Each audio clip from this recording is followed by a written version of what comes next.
Ever think weird tribes only live in dusty museum books? Cute. Some of the most extraordinary cultures on Earth are very real, very modern, and still doing things their own way. Tonight, 5 groups whose traditions feel like time portals you can actually step through. Number 5, the Sentinelese of North Sentinel Island, India. Imagine living on a speck of jungle surrounded by turquoise water and choosing absolute silence with the outside world. The Sentinelese are often called the most isolated people on Earth. Their home, North Sentinel Island in the Andaman Sea, is legally off-limits. Indian law draws a 5-kilometer no-go ring around the island, not to punish curiosity, but to protect the Sentinelese from our diseases and to keep outsiders from getting themselves hurt. And yes, they will send very clear no thank you messages with arrows if boats drift too close. What does daily life look like when your entire universe is a 23-square-mile island? Anthropologists can't say for sure because contact risks are too high and flyovers tell only fragments. We've seen small dwellings, dugout canoes they pole along the lagoon, and deft use of metal scavenged from shipwrecks, hammered into arrowheads and tools. Their language is unclassified. Their population is guessed in the dozens, maybe a few hundred at most. The island is ringed not just by reef, but by history. After colonial incursions shattered neighboring Andaman societies, India adopted a hands-off policy. The eerie twist, in an age of satellites and TikTok, here's a community that has intentionally remained a blank spot on the map, and the blankness is the whole point. Every few years, someone decides to test that boundary. In 2006, 2 fishermen who drifted too close were killed. In 2018, an American missionary attempted an illegal landing and met the same fate. Headlines turned the Sentinelese into villains or martyrs. The truth is simpler and stranger. They are practicing the oldest human right, saying no to commerce, to conversion, to curiosity.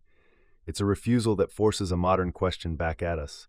If a people chooses radical privacy, can a hyper-connected planet take no for an answer? If you're imagining Stone Age, hit pause. The Sentinelese are contemporary humans making rational choices in their environment.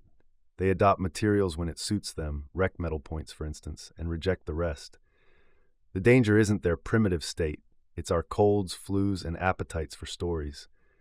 Think of them as the world's most uncompromising minimalists. No apps, no airports, no audience. Just a forest, a reef, and a boundary line they mean to keep. Number 4. The Korowai treehouse people of Papua, Indonesia.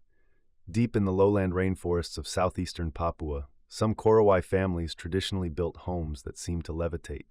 20-30 meters up in the canopy, perched on splayed stilts, their treehouses look like something sketched by a fantasy architect. Why so high?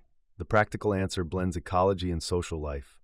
Up there, you catch breezes above the mosquitoes, avoid the worst floods, and keep a panoramic eye on visitors, welcome or not. The construction itself is a masterclass in materials science without blueprints.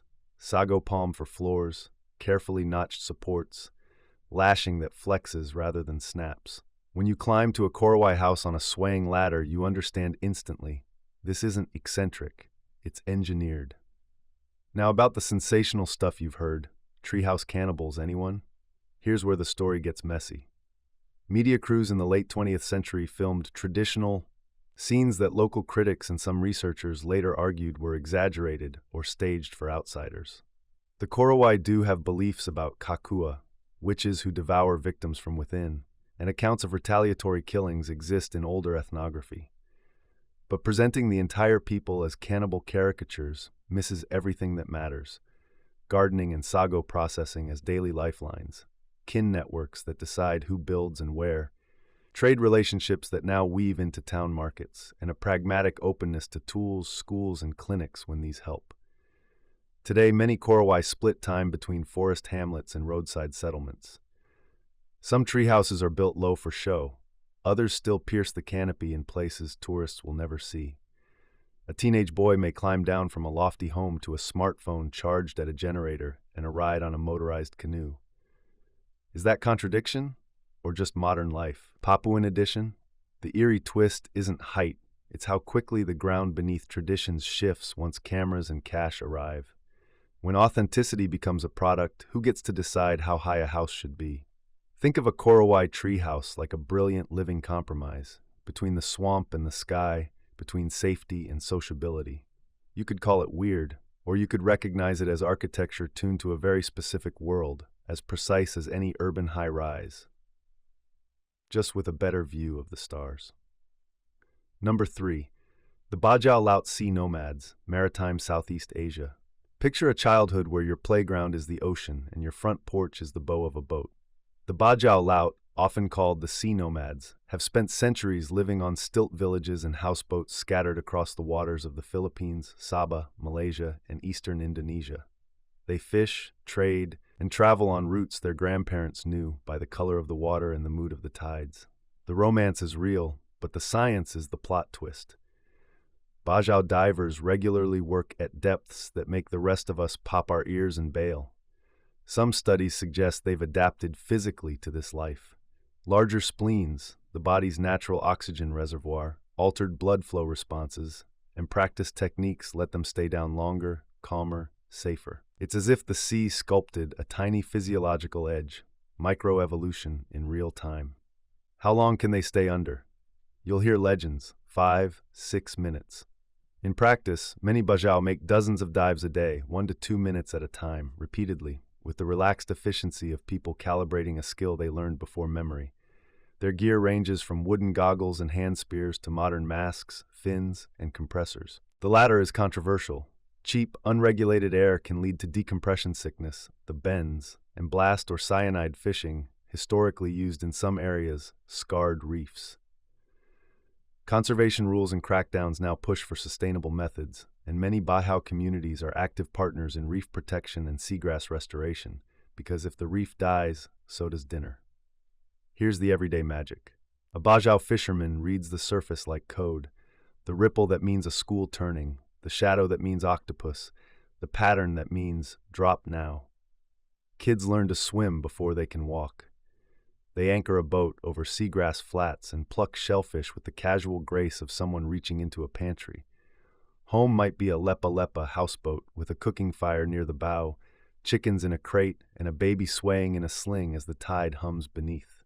Modernity rolls in on the same tide: tourism, ID cards, school requirements, border patrols. Statelessness is a grinding problem for some families. Climate change raises the water they love and pushes storms into homes that stand on stilts.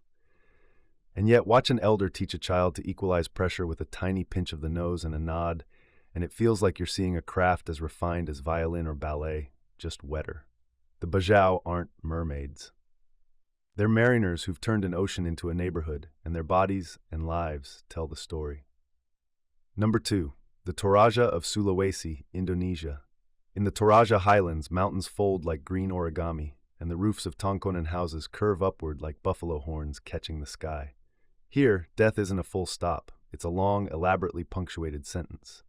A Toraja funeral, Rambu Solo, can take months or years to prepare.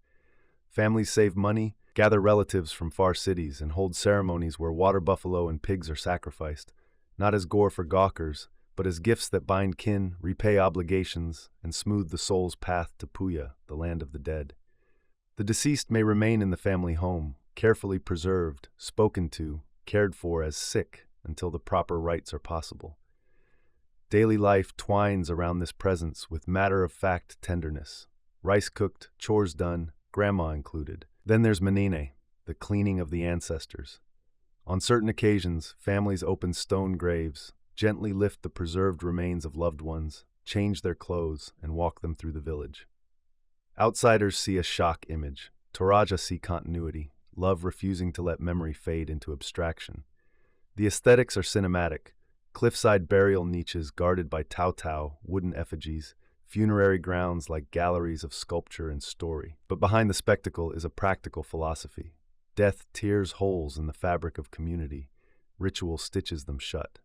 Of course, modern life presses in. Christianity blended with older cosmology in the 20th century and gave Toraja ritual a new frame, not a replacement. Tourism boomed, and suddenly funerals were attractions, complete with bus schedules and camera flashes. Some families embrace visitors, others erect boundaries. Conservationists worry about the buffalo economy. Younger Toraja balance college, jobs, and obligations that can cost the price of a house. Is this morbid? Not here.